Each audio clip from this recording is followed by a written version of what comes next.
Sylhet Titans দলটা কেমন হলো সেটা নিয়ে আলোচনা করব। আপনারা অনেকে কমেন্ট করেছেন আমাকে ফেসবুকে, ইউটিউবে যে সিলেট টাইটান্স দলটাকে নিয়ে আলোচনা করতে।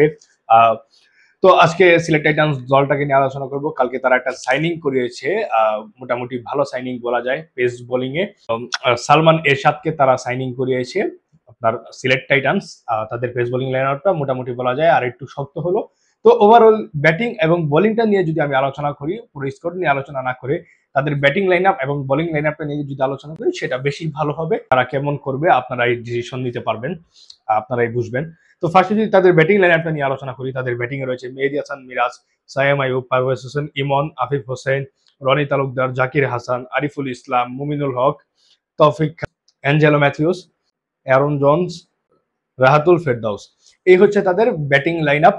তাদের ব্যাটিংটা একদম খারাপও না আবার ভালো না। তাদের ব্যাটিং এ যে আপনার মিডল অর্ডারে, লোয়ার অর্ডারে যে আপনার হাল ধরে খেলার মতো, ডিপ খেলার মতো কোনো ব্যাটসম্যান আমি দেখছি না, ওই রকম ভালো ব্যাটসম্যান দেখছি না। তাদের টপ অর্ডারটা বেশ ভালোই দেখা যাচ্ছে। সেখানে আপনার সাইম আইয়ুব, পারভেজ ইমন, জাকির হাসানের পারফরমেন্স কিন্তু খুব ভালো বিপিএল এর মিডল অর্ডারে। তারপরেও আমার মনে হয় না তারা এই ব্যাটিং লাইনআপটা নিয়ে তারা বেশি কিছু করতে পারবে। তারা যদি কোনো ভালো বিদেশি যদি স্কোয়াডে না আনে, তাহলে আমার মনে হয় না এই ব্যাটিং লাইনআপ নিয়ে তারা বেশি কিছু করতে পারবে। তার সাথে আরিফুল ইসলাম মোটামুটি মানের প্লেয়ার, তাকে ওই লেভেলে ব্যাটিংটা আমি ধরছি না। মুমিনুল হক সে টেস্ট প্লেয়ার, কতটুকু কি করতে পারবে এটা বিপিএল এই বোঝা যাবে, তার উপরে ডিপেন্ড করে। তৌফিক খান এরা আছে, তারপর অ্যাঞ্জেলো ম্যাথিউস ভালো ব্যাটসম্যান মোটামুটি বলা যায়, অ্যারন জোন্স আছে, রাতুল ফেরদাউস আছে। এরা কেমন করে তারা যে লোকাল প্লেয়ার গুলো তারা রেখেছে, ভালো ভালো লোকাল প্লেয়ারই যারা বিপিএল এ পারফরমেন্স করে তাদেরকেই রেখেছে। আর দুই তিনজন হয়তো বা নতুন, তারা তাদের উপরে ডিপেন্ড করে যে সিলেট কতটা ভালো করতে পারবে এবারের বিপিএল এ।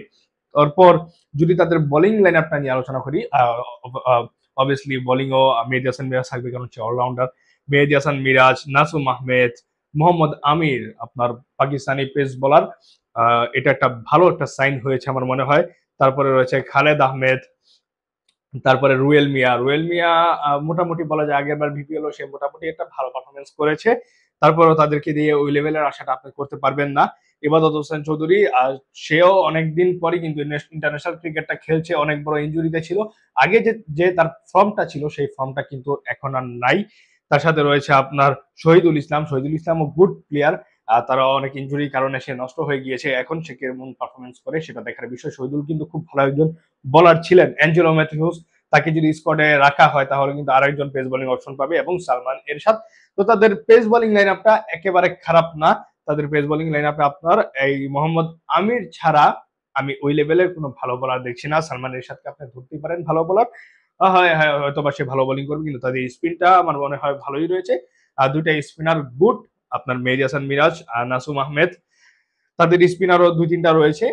স্পিনারই এই দুইটা স্পিনার হলেই ভাই হয়ে যায়, এত স্পিনার লাগে না ম্যাচে। আর যেহেতু আপনার সিলেটে খেলা হবে, সিলেটে চট্টগ্রামে খেলা হবে, দুইটা স্পিনারই গুড। মিরাজ, নাসুম এরাই ভালো কিছু করতে পারবে স্পিন ডিপার্টমেন্টে, এতগুলো স্পিনার লাগে না। এই হচ্ছে সিলেটের আপনার ব্যাটিং এবং বোলিং নিয়ে আলোচনা। সিলেটের কিন্তু ওই রকম কিন্তু বিদেশি প্লেয়ার নেই। আপনার অ্যাঞ্জেলো ম্যাথিউস, অ্যারন জোন্স, সাইম আইয়ুব, আপনার মোহাম্মদ আমির, তারপরে সালমান এরশাদ, এই ছাড়া কিন্তু তাদের আর ভালো কোনো বিদেশি নেই।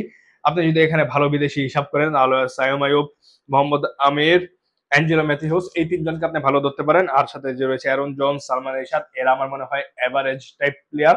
এরা কতটুকু পারফরমেন্স করতে পারবে এটা বিপিএল এই দেখা যাবে, তারা কতটুকু কি করে। তারা যদি ভালো কিছু করতে চায় তাহলে আমার মনে হয় আরো ভালো ভালো বিদেশিদের দিকে তাদের যাওয়া উচিত।